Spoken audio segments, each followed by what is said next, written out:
a 27.2% poverty rate among African-American individuals. Larry Elder, black conservative commentator, cited that number. You guys might think that's a good thing, but one-third of this community you hear us say that? living That's in not poverty is horrific. Kayleigh, that's not, can you retract that, Kayleigh? That's not fair. Constituents to say how they will be different than Barack Obama, how they will get African Americans out of this vicious cycle where you're in a failing school and then one-third of African Americans are in poverty. That is horrendous. And it's time to live up to the promises that have been made to this community. It's unfair. Everyone deserves a shot at the American dream. And I have to correct something you said. Donald Trump was positive. He said African Americans have fought in every single war. They've raised the national conscience. Maybe you guys didn't hear that because you don't want to hear good things from Donald Trump. He was very good today, and he was on the cutting edge of civil rights when at Mar-a-Lago. He was the first person to let in black people. Wait a minute. No, you got to scream.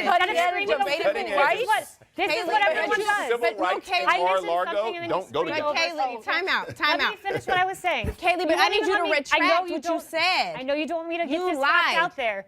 Mar-a-Lago, he was the first person. He was the first person to allow blacks and Jewish individuals into his club. In fact, he brought a lawsuit against other clubs, part of which alleged that they weren't allowing these. So why after he got sued for housing discrimination, why didn't he rent the African Americans? Why didn't he rent the African Americans? Why didn't he rent the African Americans? There were a lot of federal lawsuits brought then, and there was no verdict in that case. No verdict in that case. Settled twice. $400 million. Okay, time out. Admitting no guilt. Admitting there are two things. There are two things that I need to address. One, Kayleigh, I really want you to retract the fact that either of us said that the poverty rate was a good thing. Can you please retract that? Bakari sat here last night and tonight and acted as if the economic conditions for the African American community are good. So you're not going to retract it. So then, you're not going to retract it. That's fine. I did not say that. So viewers, I did not say that. Number one, if you want Donald Trump to say something that's meaningful to black people, and I'm not going to be the spokesperson for all black people tonight, but what I'm going to tell you is this. Plain and simple. He can disavow his racist butler. He can apologize for those 2 housing discriminations from the Department of Justice. He can tell me that Black Lives Matter protester who he said deserved to get beat up, he can retract that and apologize for that. He can tell me that he never meant to say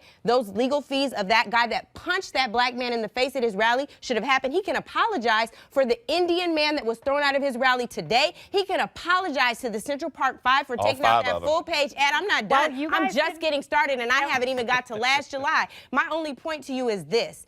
Donald Trump doesn't just have a messaging problem. He has a message and belief problem, Kayleigh, and he has to hear from more than rhinestones and polyester, his 2 little imps that go out on the trail for him. We can go down this road, Angela, because Bill Clinton was golfing at an all-white. I will go there with you all day.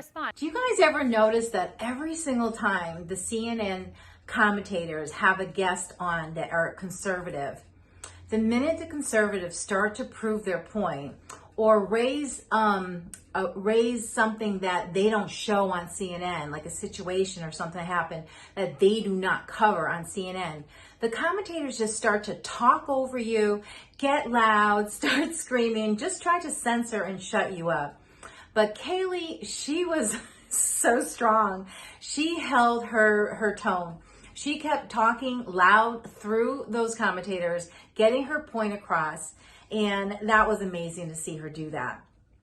But, you know, when you're listening to everything that the CNN commentator was saying that Trump did, of course they take things out of context.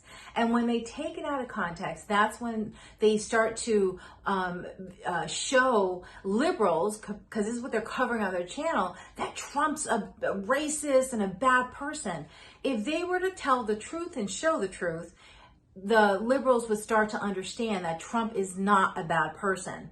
Now, for every single thing that person, the CNN commentator, was trying to twist, showing or trying to prove that Trump was racist and all that stuff, I don't know if it was going through your head, but how many things that you over the history of Biden's service in government, in a Senate, as a senator, did racist things from saying if you ain't black, if you don't vote for me, you're not black, to all the policies that he put forth that just hurt minorities and and black people, I mean, there could be a laundry list. And that laundry list is proof because you just show the videos, not the clip. Show the whole thing. The same way we want you to see the whole thing that you're claiming Trump said. You have to listen to what he said before and after, not just during the piece that you want to show.